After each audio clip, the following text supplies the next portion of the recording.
YouTube has an anti-hate speech policy. Most of us agree that it's perfectly reasonable to ban speech that calls for violence against some group based on race or religion, but there are two problems with the current hate speech policies. One, the morons who enforce these policies have been trained to think that anything they disagree with is hate speech, so they end up using hate speech policies for their own personal political agendas. And two, these policies are enforced selectively, meaning that if you're from a particular group, your hate speech may be protected by YouTube. In other words, if a white supremacist group promotes hate speech against Jews, the white supremacist group will be banned by the YouTube Trust and Safety team. But if Islam promotes hate speech against Jews, Islam will be protected by the same Trust and Safety team. Let's look at an example, and we'll see how this works. Surah 5, verse 82 of the Quran. Certainly you will find the most violent of people in enmity for those who believe to be the Jews and those who are polytheists. And you will certainly find the nearest in friendship to those who believe to be those who say, we are Christians. This is because there are priests and monks among them, and because they do not behave proudly. According to this verse, Jews and polytheists are the ultimate enemies of Muslims, but Christians are the best friends of Muslims. When Muhammad began preaching in Mecca, he basically said, it's Muslims and Jews and Christians united against the polytheists. Then he went to Medina, and the Jews rejected him. So then his message became, it's Muslims and Christians against Jews and polytheists. Then the Christians rejected him, and his message became, it's Muslims against everyone. So Surah 5, verse 82 is from the period when Muhammad thought that Christians were going to accept him as a prophet. Funny how Allah's eternal revelations about Jews and Christians change based on how Muhammad feels about them.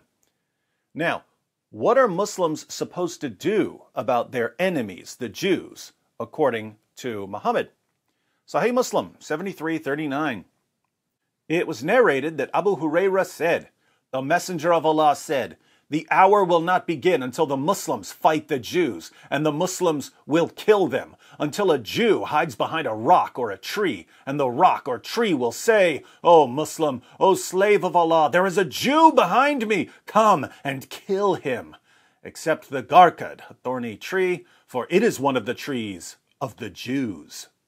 According to Muhammad, Islam is moving towards a final showdown with the Jews.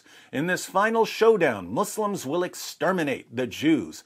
Jews will try hiding behind rocks and trees, but the rocks and trees will tell the Muslims, there's a Jew hiding behind me. Come, kill him.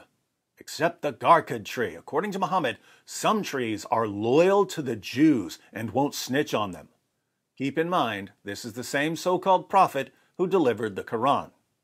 Now, these kinds of teachings are dangerous. If you believe that your group is getting bigger and stronger so that you can eventually go out and exterminate another group, there's a good chance that this is going to lead to a future bloodbath. What do we do when we face ideas that will produce bloodbaths? Lots of things, but one of the things we do is subject the ideas to criticism and mockery. We try to show that the ideas are false and that they're stupid. In other words, whenever possible, we try to use peaceful means to undermine dangerous ideas. But this is where the trust and safety teams end up defending hate speech. You see, if you criticize or mock the Quran's claim that the Jews are the ultimate enemies of Muslims, if you criticize or mock Muhammad's claim that Muslims are supposed to exterminate the Jews, YouTube accuses you of hate speech. It's hate speech against Islam to criticize what Islam says about Jews. Those of you who follow Vocab Malone's channel saw how this works recently. Vocab has been posting a special edition of Islamicize Me. In case you're new to this channel, back in 2018, we made a series called Islamicize Me. The series was loosely based on a true story. Vocab knew a young man who converted to Islam and then died in a terrorist attack. This young man was a pretty nice guy who was radicalized very rapidly by Islam. So we made a series showing how the process of radicalization works. We show how someone could go from totally normal to violent terrorist in 30 days. In this series, Vocab Malone, John McCrae, and I play 3 atheists who convert to Islam and become progressively more violent and radical due to the teachings we're absorbing. On day 23 of Islamicize Me, we deal with Islam's claims about the Jews. Now, the joke of the day 23 episode is that our characters find out that they're supposed to confront the Jews, so they decide to confront the Jews on a public sidewalk. But when they go looking for Jews, they find the black Hebrew Israelites who claim to be the true Jews. The black Hebrew Israelites view modern Jews as imposters who stole their identity, so we end up making fun of both groups. And by the way, in episode 23, we actually rolled up on a group of real black Hebrew Israelites while we were dressed as Muslims. We tried to have a debate with them, but they totally punked out. When I posted day 23 on my channel 2 years ago, YouTube removed the video as hate speech. I appealed the decision and I won. YouTube restored the video. But YouTube has grown more and more hostile towards criticism of Islam since then. So more recently, when Vocab posted the special edition of the same video, YouTube again removed the video and called it hate speech. But when Vocab appealed the takedown, his appeal was rejected. Vocab now has a hate speech strike for making fun of Islam's claims about Jews. Now, I can understand YouTube taking down a video by mistake. Our characters in the video say that they're going to expose the Jews in this public debate. I can understand YouTube mistakenly thinking that we were being serious and taking the video down. But then you get to appeal, and you say, this is not us promoting hate speech, this is us making fun of hate speech. This is satire. We're mocking hate speech. But then they reject the appeal because the hate speech we're mocking is part of Islam. So you can make fun of anti-Semitic hate speech on YouTube unless the anti-Semitic hate speech comes from Muhammad and the Quran, in which case you're not allowed to make fun of it. YouTube will ban your video as hate speech and give your channel a strike for making fun of Muhammad's claims about Jews.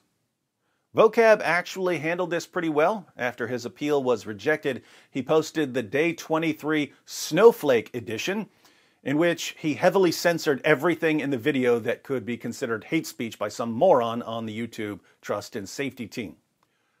All of the censorship kind of makes the episode even funnier. Anyway, that's the latest on YouTube protecting hate speech. YouTube is heading in the wrong direction here.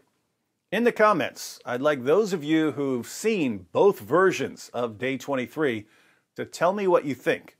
The original is on my channel. Again, it was originally banned, but I won my appeal. YouTube is less tolerant with criticism of Islam now, so when Vocab posted the special edition, it was banned and he lost his appeal. So he posted the heavily censored Snowflake edition. For those of you who watched both versions, do you think it's actually funnier with the censorship? Let me know what you think. For those of you who haven't seen them, now's your chance to watch both versions. What could be more awesome than a group of Christians dressed up as Muslims confronting a real camp of black Hebrew Israelites in order to peacefully expose some very dangerous ideas?